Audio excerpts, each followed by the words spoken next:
Em nome do Pai, do Filho e do Espírito Santo. Amém. Doutrina católica, tradição e magistério. Meditação. O Concílio Vaticano II e a apostasia. Pastores protestantes participaram ativamente da elaboração da Missa Nova, elaborada após Concílio Vaticano II. Participaram desta elaboração Raymond George, metodista, Ronald Jasper, anglicano, Massey Shepard, Friedrich Kunet, luterano, Eugene Brand, luterano, e Max Turian, comunidade calvinista de Taizé. Diz a Sagrada Escritura: experimentaram a doçura da palavra de Deus e as maravilhas do mundo vindouro, e apesar disso caíram na apostasia. Hebreus 6:5.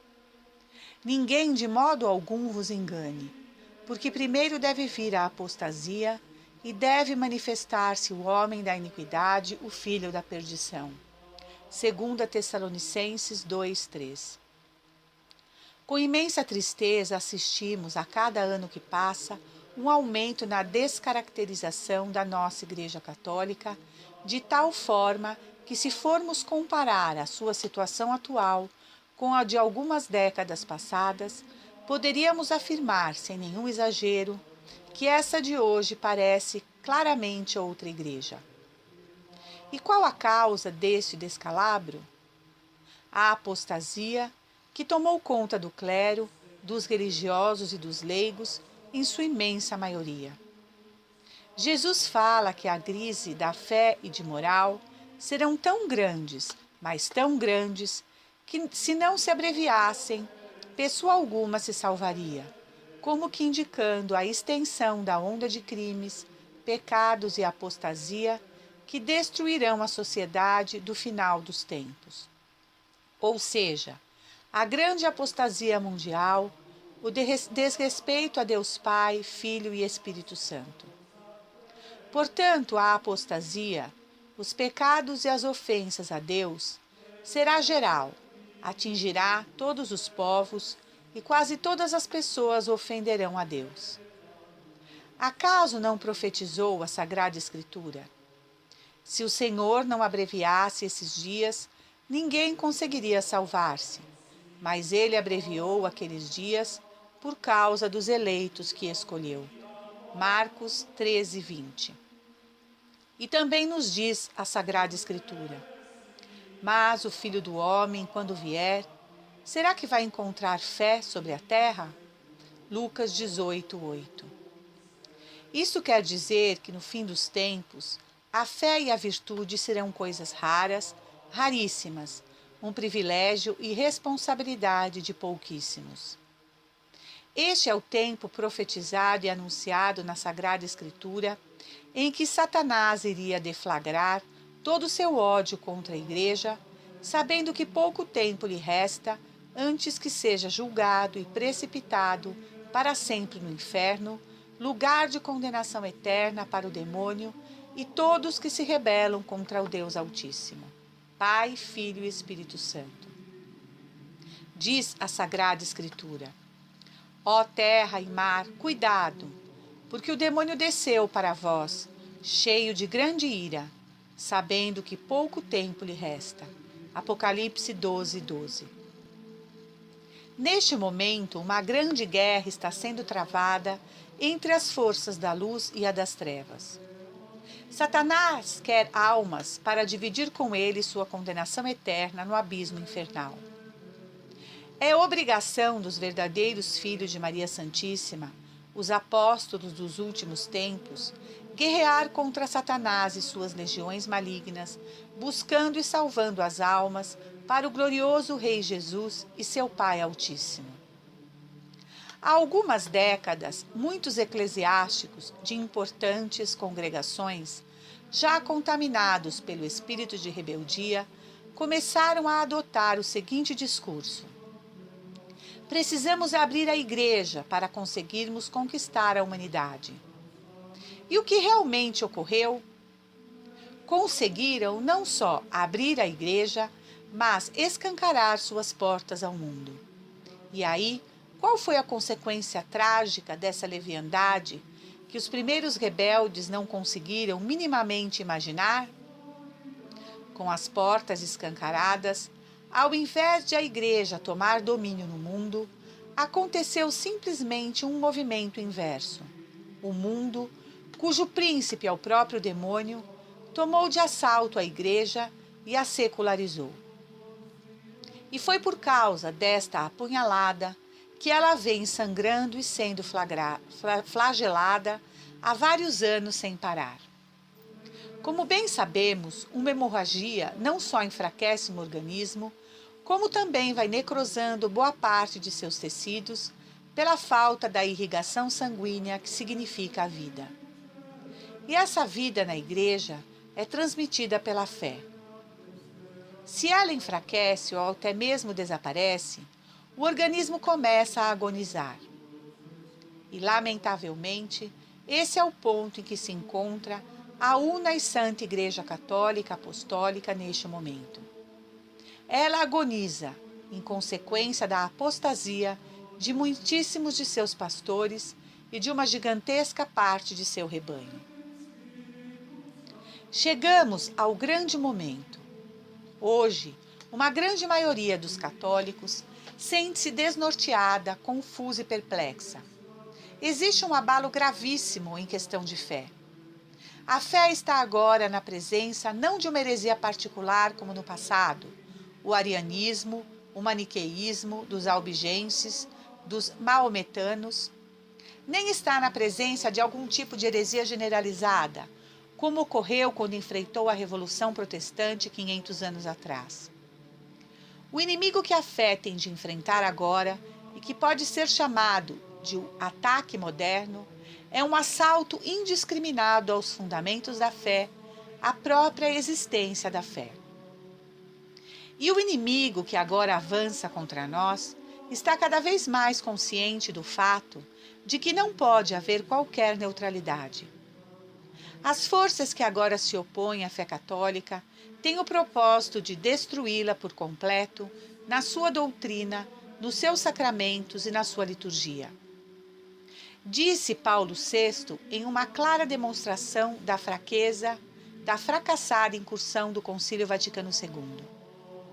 Na Igreja também está reinando uma situação de incerteza. Tem-se a sensação de que, por alguma abertura, tem entrado a fumaça de Satanás no templo de Deus. A Igreja está passando uma hora inquieta de autocrítica, que melhor se diria de autodestruição. É igual a um transtorno agudo e complexo, que ninguém teria esperado após o concílio. A Igreja parece se suicidar, matar a si mesma. A abertura ao mundo foi uma verdadeira invasão do pensamento mundano dentro da Igreja. Talvez nós fomos por demais fracos e imprudentes. Esperava-se que depois do concílio haveria um período resplandecente de sol para a história da Igreja. Pelo contrário, veio um sopro de nuvens, de tempestades e de trevas.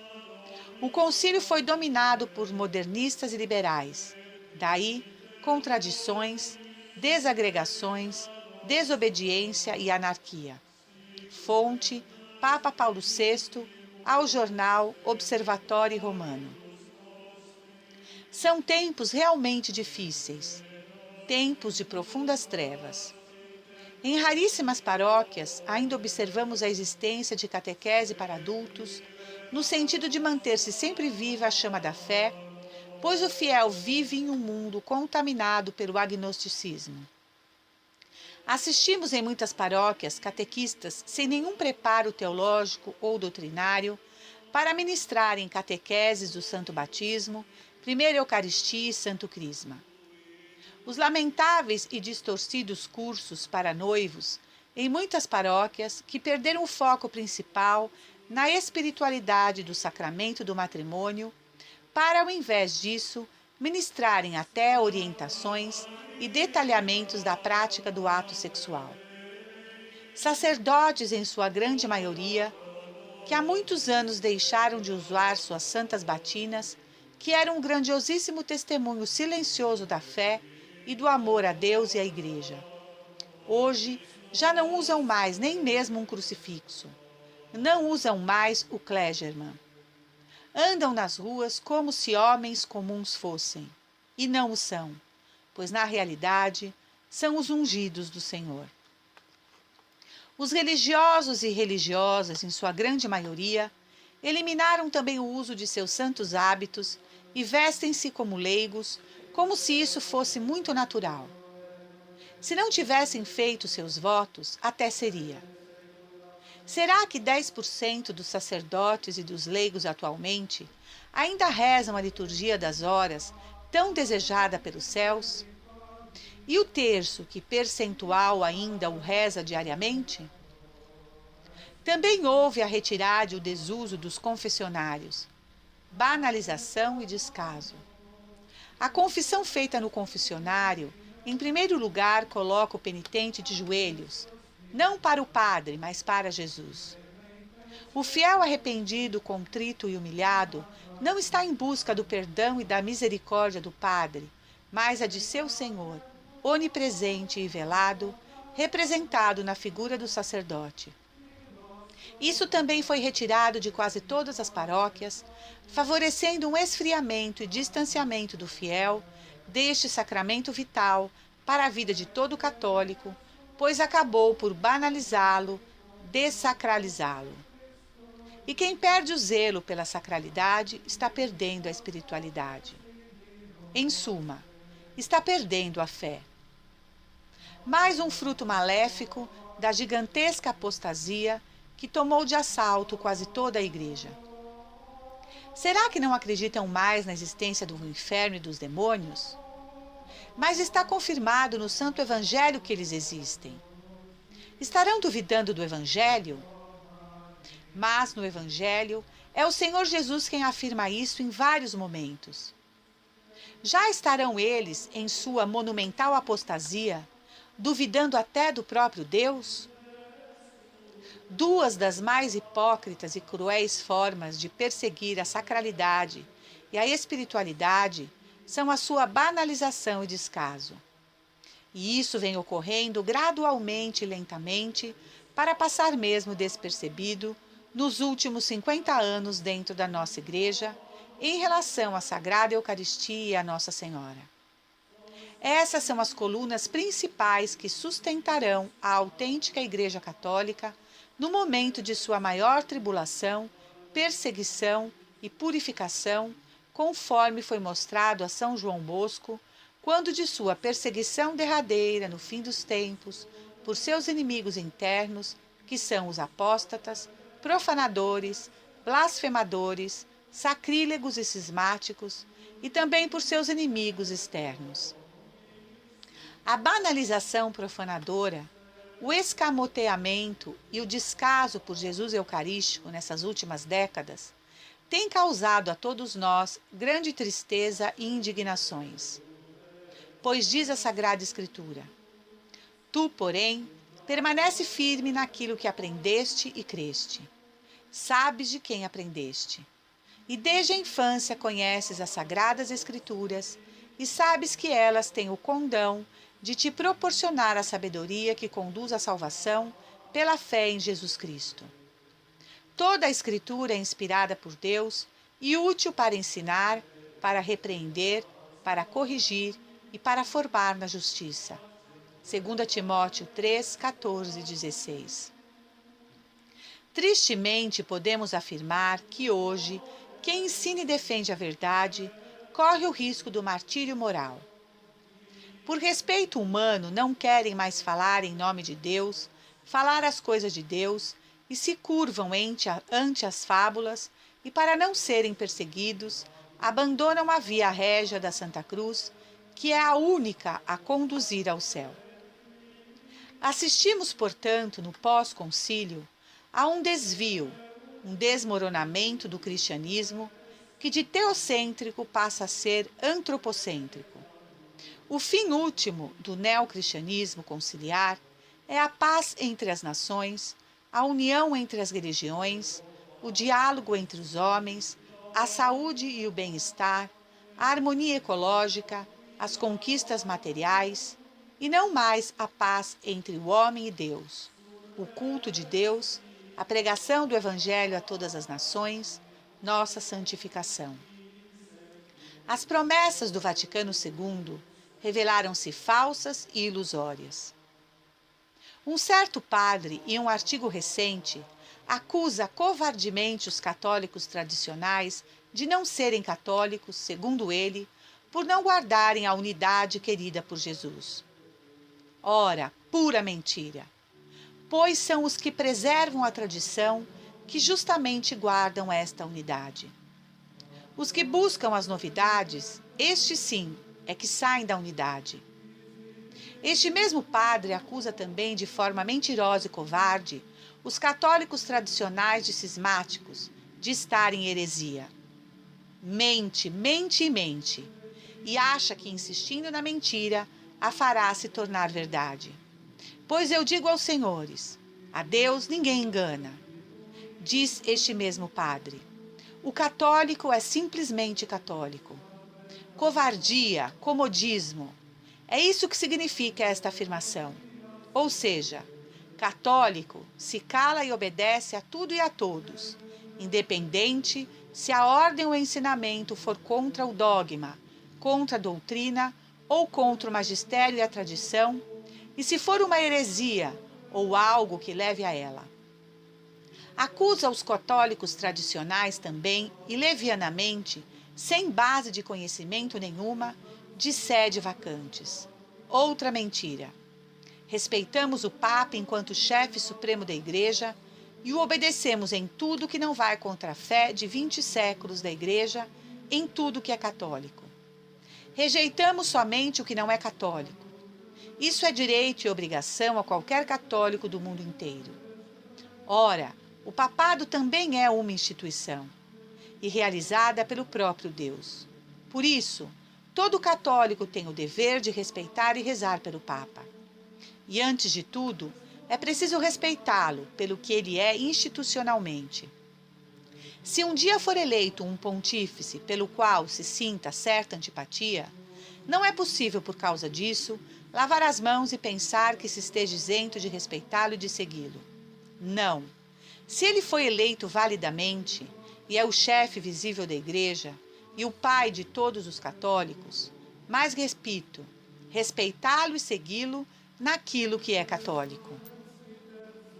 As condições para o exercício do carisma da infalibilidade, de acordo com o dogma estabelecido pelo Concílio Vaticano I, em 1870, são 4. Primeiro, que o soberano pontífice se pronuncie como sucessor de Pedro, usando os poderes da chave concedidas ao apóstolo pelo próprio Cristo. Segundo, que se pronuncie sobre fé e moral. Terceiro, que queira ensinar a Igreja inteira. Quarto, que defina uma questão declarando o que é certo e proibindo com anátema que se ensine a tese oposta. Fora estas condições, não somos obrigados a segui-lo. Isso é doutrina católica, não uma invenção dos tradicionalistas.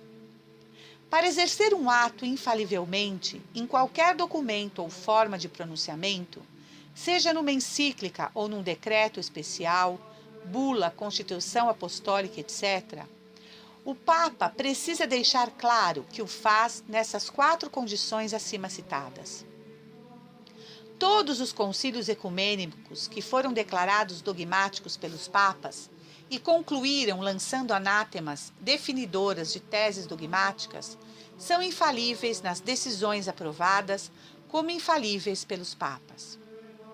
O Concílio Vaticano II foi exceção única na história dos concílios, pois que João XXIII, ao convocá-lo, e Paulo VI, ao reconvocá-lo e ao encerrá-lo, declararam que ele era apenas pastoral e que por essa razão não tinha valor dogmático. Sendo meramente pastoral, ele pretendia dar apenas conselhos de orientação pastoral. É caso único na história. Por isso, o Vaticano II recusou lançar anátemas. Portanto, nada definiu dogmaticamente. Somos guiados pelo ensinamento de São Roberto Bellarmino, doutor da Igreja, no tocante à resistência lícita a um romano pontífice, quando e se necessário. Ensino santo. Portanto, assim como é lícito resistir ao pontífice que agride o corpo, assim também é lícito resistir ao pontífice que agride as almas, ou que perturba a ordem civil, ou, sobretudo, aquele que tentasse destruir a Igreja. Digo que é lícito resistir-lhe, não fazendo o que ordene e impedindo a execução de sua vontade. Fonte de controvérsias sobre o Romano Pontífice, capítulo 29. Portanto, repito, covardia e mais mentiras quando acusam de forma leviana aos católicos tradicionais de sede vacantes, pois não são, pois se o fizessem, não seriam católicos. Reconhecemos a autoridade e legitimidade do Papa e rezamos para que ele seja sempre santo e católico. Rezamos pelo seu pontificado e rezamos para que se afaste de todos os possíveis erros e rezamos cada vez mais. Não são os católicos tradicionais, como os protestantes, que querem estar acima da Santa Igreja. Ir contra a tradição é que é próprio do protestantismo. O que Dom Lefebvre e seus apoiadores, como Dom Antônio de Castro Maier, fizeram, foi justamente ir contra o protestantismo infiltrado na Igreja, que começava abandonando aos poucos a tradição, imprescindível para a Igreja, a ponto de hoje quase repudiá-la publicamente. As críticas ao Pastoral Concílio Vaticano II são justamente por este concílio ter trazido para dentro da Santa Mãe Igreja Católica uma alma protestante. Essa questão não é de ideologia, e sim de tradição católica. Quem tem ideologia são os modernistas liberais que defendem o Concílio Pastoral Vaticano II. Paulo VI confessa a novidade do Vaticano II ao dizer: as palavras importantes do concílio são novidade e adornamento. A palavra novidade nos foi dada como uma ordem, como um programa. Fonte Paulo VI, em Observatório Romano, 3 de julho de 1974, citado na página 98. Ao dito sacerdote e aos caluniadores covardes e comodistas, deixo as palavras de um Papa Santo, São Pio V, que disse: aquele que conhece a verdade e não a proclama é um covarde miserável e não um cristão. Papa Leão XIII, em sua encíclica Sapienti Christiani, de 10 de janeiro de 1890, disse: nesse enorme e geral delírio de opiniões que vai graçando, o cuidado de proteger a verdade e extirpar o erro dos entendimentos é missão da Igreja e missão de todo o tempo e de todo o empenho, pois que à sua tutela foram confiadas a honra de Deus e a salvação dos homens. Mas quando a necessidade é tanta, já não são somente os prelados que hão de velar pela integridade da fé, uma vez que cada um tem obrigação de propalar a todos a sua fé, seja para instruir e animar os outros fiéis, seja para reprimir a audácia dos que não são. Finaliza Leão XIII. Incumbe, portanto, a todos os leigos a magnífica tarefa de trabalhar para que o desígnio da salvação atinja cada vez mais os homens de todos os tempos e lugares. Santo Ivo de Chartres disse: não queremos privar as chaves da Igreja do seu poder, a menos que se afaste manifestadamente da verdade evangélica. Fonte PL, tomo 162, coleção 240. O Código de Direito Canônico dá aos leigos direitos e deveres que o senhor padre abusiva e ilegalmente me recusa com seu cala-a-boca anticanônico. Diz o cânon 212, artigo 2. Os fiéis têm o direito de manifestar aos pastores da Igreja as próprias necessidades, principalmente espirituais, e os próprios anseios. Artigo 3. De acordo com a ciência, a competência e o prestígio de que gozam, os leigos têm o direito e às vezes até o dever de manifestar aos pastores sagrados a própria opinião sobre o que afeta o bem da Igreja e ressalvando a integridade da fé e dos costumes e a reverência para com os pastores e levando em conta a utilidade comum e a dignidade das pessoas, deem a conhecer essa sua opinião também aos outros fiéis. Cânon 225, artigo 1. Uma vez que, como todos os fiéis, através do batismo e da confirmação, são destinados por Deus ao apostolado, os leigos, individualmente ou reunidos em associações, têm obrigação geral e gozam do direito de trabalhar para o anúncio divino da salvação, seja conhecido e aceito por todos os homens em todo o mundo. Esta obrigação é tanto mais premente naquelas circunstâncias em que somente através deles os homens podem ouvir o Evangelho e conhecer o Cristo. Respeitosamente, lhe anuncio então, Padre, não me calarei. Assim disse Paulo VI em seu discurso em Belém, ao 6 de janeiro de 1964. O ensinamento do Vaticano II não é mais o Evangelho de Deus ao homem, mas a mensagem do homem ao homem. Os povos olham para as Nações Unidas como para a última esperança de concórdia e paz. Mas que coisa é o homem? Para São Bernardo de Claraval, o homem, reduzido à sua dimensão terrena, é um sêmen fedorento, é um saco de esterco e será alimento dos vermes. Ao passo que para Paulo VI é tudo, é a nova divindade do mundo moderno que põe o eu no lugar de Deus. Disse Paulo VI: honra o homem, honra a ciência, honra o homem, rei da terra e hoje príncipe do céu. Fonte discurso por ocasião do Ângelus, de 7 de fevereiro de 1971. O Evangelho, ao contrário, nos diz que o príncipe, não do céu, mas deste mundo, é Satanás. João 12, 31, 14, 30, 31, 31. Esquece-se de que amar o mundo significa odiar a Deus. Tiago 4, 4.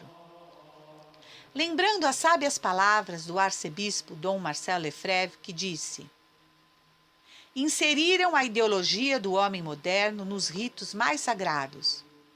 Eles têm acreditado atrair para a Igreja as pessoas que não creem, tomando suas ideias, tomando as ideias do homem moderno, desse homem que é o homem liberal, um homem modernista, um homem que aceita a pluralidade das religiões, mas que não aceita mais o reinado social de nosso Senhor Jesus Cristo. Isso é algo que ultrapassa a nossa imaginação, que nunca teríamos podido pensar, que nunca teríamos podido crer, sobretudo em nossa infância, enquanto tudo era uniforme, quando a Igreja acreditava em sua unidade geral, quando ela tinha a mesma fé, os mesmos sacramentos, o mesmo sacrifício da missa, o mesmo catecismo. Eis que, de repente, tudo isso se encontra dilacerado. Finaliza o arcebispo Lefebvre. A Igreja entrou em uma guerra civil-religiosa.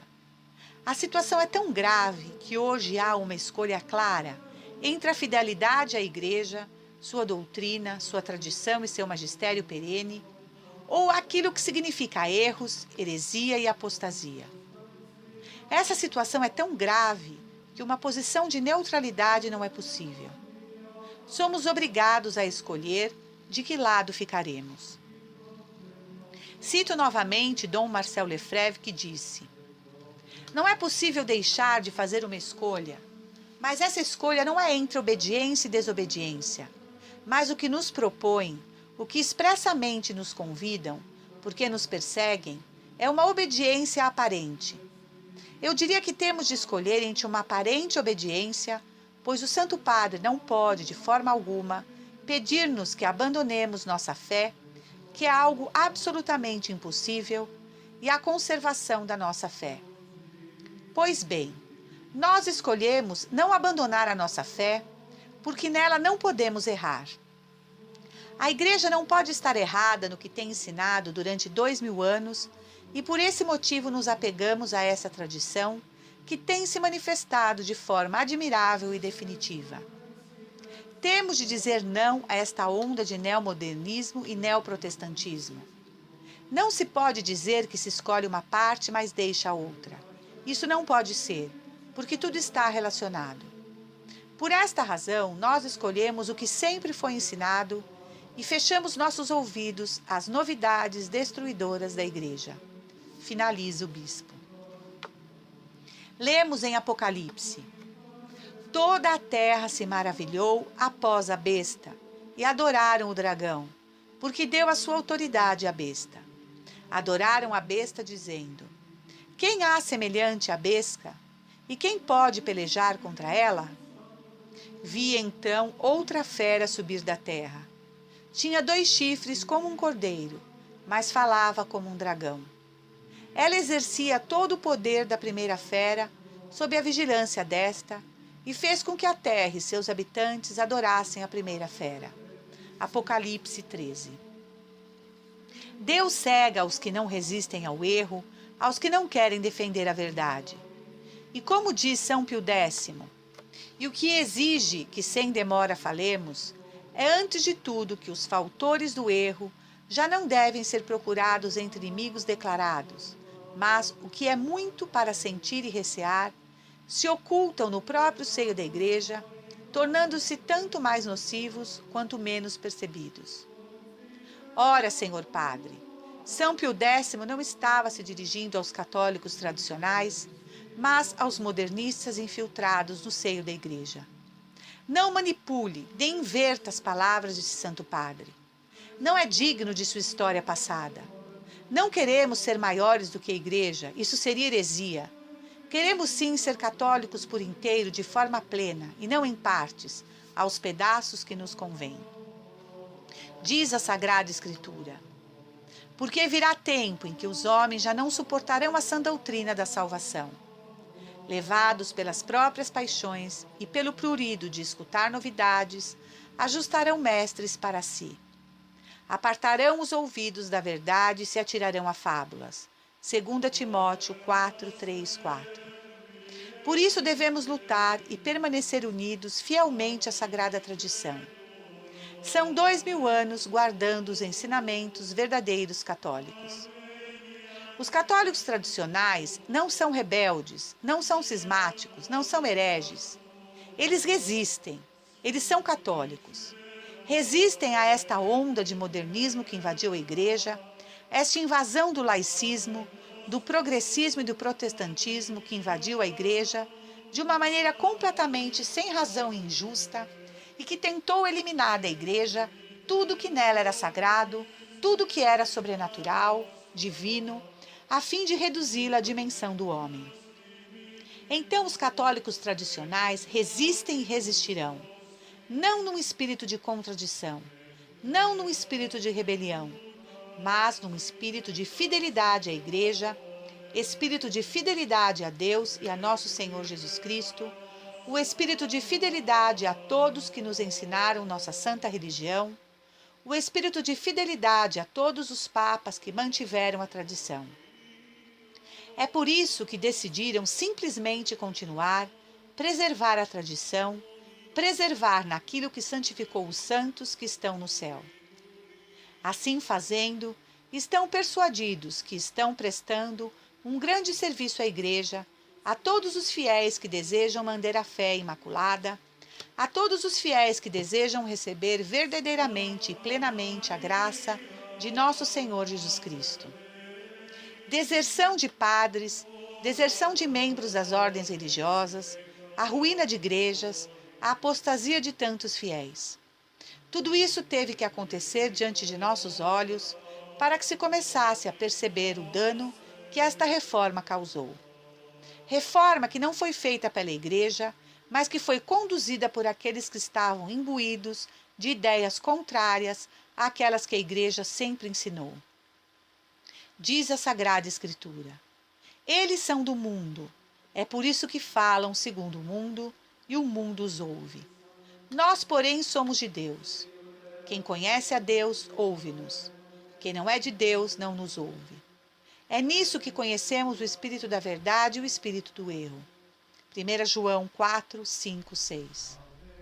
Temos que nos perguntar: por que Deus se encarnou? Não foi para estabelecer a paz entre as nações, que é uma utopia. Não foi também para eliminar a pobreza e a doença do mundo, outra utopia. Não foi tampouco para dar a saúde, o bem-estar, bens materiais, conforto ao homem. Ele se encarnou para dar-nos o céu. Continuemos a tradição, e é por isso que devemos confiar. Não devemos nos desesperar mesmo diante da situação atual. Devemos manter nossa fé, manter nossos sacramentos, apoiados sobre 20 séculos de tradição, apoiados sobre 20 séculos de santidade da Igreja e de fé da Igreja. Disse o bispo Fulton Sheen: se você tiver que encontrar Cristo hoje, então procure uma igreja que não se dá bem com o mundo. Procure por uma igreja que é odiada e ridicularizada pelo mundo, como Cristo foi odiado e ridicularizado pelo mundo. Procure pela igreja que é acusada de estar desatualizada com os tempos modernos, como nosso Senhor foi acusado de ser ignorante e nunca ter aprendido. Procure pela igreja que os homens de hoje zombam e acusam de ser socialmente inferior, assim como zombaram de nosso Senhor, porque ele veio de Nazaré. Procure a igreja que é rejeitada pelo mundo, assim como nosso Senhor foi rejeitado pelos homens.